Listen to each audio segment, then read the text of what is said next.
एकूण 5.5 लाख बक्षीस असलेल्या 2 जहाल महिला माओवादी व एका जनमिशियाला गडचिरोली पोलीस दलाने केले अटक। महाराष्ट्र शासनाने जाहीर केले होते एकूण 5,50,000 रुपयाचे बक्षीस। फेब्रुवारी ते मे दरम्यान माओवादी TCOचा कालावधी साजरा करतात।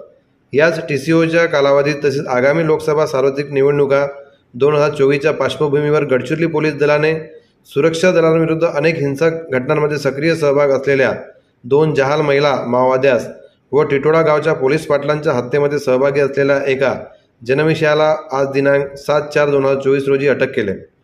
सविस्तर वृत्त असे आहे की आगामी सार्वत्रिक लोकसभा निवडणुका 2024च्या पार्श्वभूमीवर विवेकाचं कृत्य करण्याच्या तसेच सुरक्षा दलाच्या हालचालींना आढावा घेण्याच्या हेतूने जहाल महिला माओवादी नामे काजल उर्फ सिंधू गावडे वय 28 वर्षे राहणार कलचेर तहसील एटापल्ली जिल्हा गडचिरोली, गीता उर्फ सुकली कोरचा वय 31 वर्षे राहणार रामटोला तहसील एटापल्ली जिल्हा गडचिरोली या गडचिरोली कांकेर छत्तीसगड सीमेवर पोलीस स्टेशन पिपली बुर्गी हद्दीतील मौजा जवेली जंगल परिसरात संशयितरित्या फिरत आहेत असा मिळालेल्या गोपनीय माहितीच्या आधारे विशेष पोलीस अभियान पथकाचे जवान, पोलीस स्टेशन पिपली बुर्गी पोलीस स्टेशनचे पार्टीचे जवान तसेच केंद्रीय राखीव पोलीस बल G192 बटालियनच्या जवानांनी सदर जंगल परिसरात माओवादी विरोधी अभियान राबवून त्यांना ताब्यात घेतले।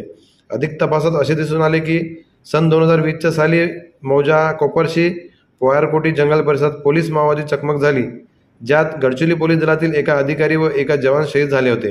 सदर चकमकीत त्यांचा प्रत्यक्ष सहभाग असल्याचे निष्पन्न झाल्याने त्यांना सदर चकमकीच्या अनुषंगाने पोलीस स्टेशन भामरागड येथे दाखल अपराध क्रमांक 19/2020 कलम 302, 307, 353, 332, 143, 147, 148, 149, 120 ब भांडवी सह कलम 5/27, 5/28 भाग 3-4 भास्कोमामध्ये अटक करण्यात आलेले आहे।